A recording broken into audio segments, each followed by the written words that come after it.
Hi all, welcome to football arena. ഇന്നലെ ലാലിഗയിൽ നടന്ന മത്സരത്തിൽ ഒരു തകർപ്പൻ വിജയമാണ് റയൽ മാഡ്രിഡ് സ്വന്തമാക്കിയിട്ടുള്ളത്. 1-4 ഗോളുകൾക്കാണ് എൽച്ചയെ അവർ പരാജയപ്പെടുത്തിയത്. ആദ്യം അന്റോണിയോ റൂഡിഗറുടെ ഗോൾ പിറന്നു.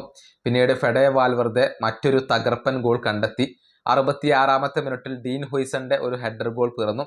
പിന്നീട് 89-ാമത്തെ മിനിറ്റിലാണ് ആർദ ഗുലറിന്റെ ഒരു അത്ഭുത ഗോൾ പിറക്കുന്നത്.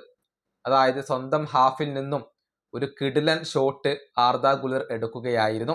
എൽച്ചയുടെ ഗോൾ കീപ്പർ ഒരൽപ്പം പൊസിഷൻ തെറ്റിയായിരുന്നു ഉണ്ടായിരുന്നത്. അഡ്വാൻസ് ആയിക്കൊണ്ട് അദ്ദേഹം കയറിയിരുന്നു. അത് മുതലെടുക്കുകയാണ് ആർദ ഗുലർ ചെയ്തിട്ടുള്ളത്. അങ്ങനെ ഒരു പുഷ്കാസ് അവാർഡ് അർഹിക്കുന്ന തരത്തിലുള്ള ഗോളാണ് ഇന്നലത്തെ മത്സരത്തിൽ ആർദ ഗുലർ സ്വന്തമാക്കിയിട്ടുള്ളത്. മത്സരശേഷം ഇതേക്കുറിച്ച് അദ്ദേഹത്തോട് ചോദിക്കുകയും ചെയ്തിരുന്നു. അതായത് നിങ്ങളുടെ ഗോൾ വീഡിയോ നിങ്ങൾ കണ്ടോ, എന്താണ് അതേക്കുറിച്ച് താങ്കൾക്ക് പറയാനുള്ളത് എന്നായിരുന്നു മത്സരശേഷം ഗുലറിനോട് ചോദിച്ചത്.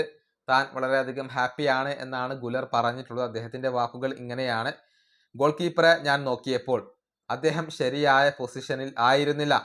അതുകൊണ്ടാണ് ആ ഷോട്ട് ഞാൻ ട്രൈ ചെയ്തത്. അത് ഗോളായി മാറുകയും ചെയ്തു. അതിൽ എനിക്ക് ഒരുപാട് സന്തോഷമുണ്ട്. ഇതാണ് ആർദ ഗുലർ പറഞ്ഞിട്ടുള്ളത്. ഏതായാലും മനോഹരമായ ഒരു ഗോൾ തന്നെയാണ് അദ്ദേഹം നേടിയത് എന്ന കാര്യത്തിൽ സംശയങ്ങൾ ഒന്നുമില്ല. അതേസമയം ഇന്നലെ ലാലിഗയിൽ നെഹുവേൽ മൊളീനയും ഇതിന് സമാനമായ ഒരു ഗോൾ നേടിയിട്ടുണ്ട്. അത് എതിരാളികളുടെ ഹാഫിൽ നിന്നായിരുന്നു. അതൊരു തകർപ്പൻ ലോങ് റേഞ്ച് ഷോട്ടായിരുന്നു.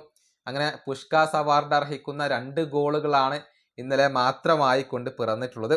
ഏതായാലും പോയിന്റ് പട്ടികയിൽ ഇപ്പോൾ റയൽ മാഡ്രിഡ് 2ാം സ്ഥാനത്താണ്. 28 മത്സരങ്ങളിൽ നിന്ന് 66 പോയിന്റാണ് അവർക്കുള്ളത്.